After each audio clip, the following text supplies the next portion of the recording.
Many parents who want to start or expand their families turn to adoption, and it's a long and time-consuming journey filled with countless rules and regulations, and that red tape can often double when you're looking to adopt a child from a foreign country.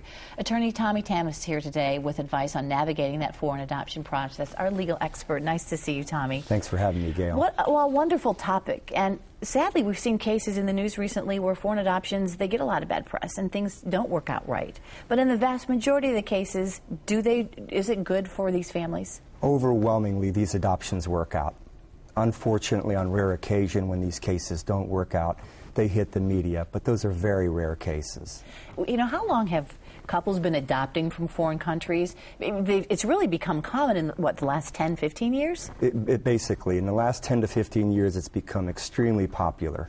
Some of the reasons why it's become extremely popular is it's quick, it's usually fast, 6 to 12 months. And the other stigma out there is about the birth mother that might change her mind and come back. That's highly unlikely with a foreign country. When you say it's quicker, does it really take that long here in the United States to go through an adoption process? It can. It can. It can take anywhere from 6 to 12 months. It could take a year to 2 years. It depends on the attorney or the agency that they're working with. It depends on how aggressively they're networking. But if they're out there and if they're persistent, they're going to adopt. They just have to stick with it.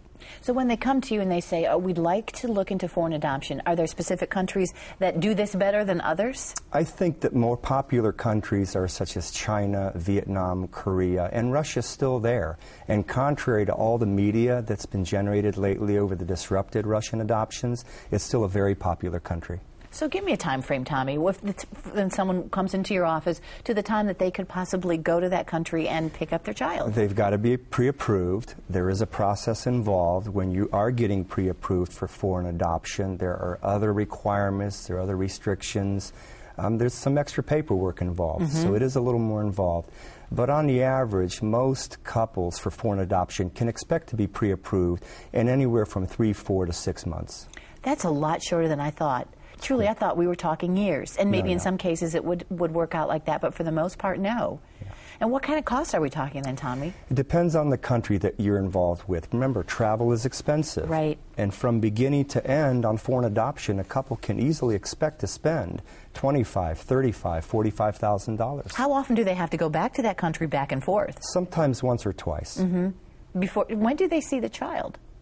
Well, it's funny you should say sometimes they'll have dossiers on the child with pictures or a video. And then sometimes they only have to go over one time to see the child. Sometimes they go over once, come back, and go back again. Does it depend on the country you're working with or the agency within the country, or all those factors all combined? Those factors. It depends on the agency, what type of relationship the agency has with a particular area in a particular country. So who is this good for? One, there's going to be cost involved, so you're going to know up front that it's going to be expensive.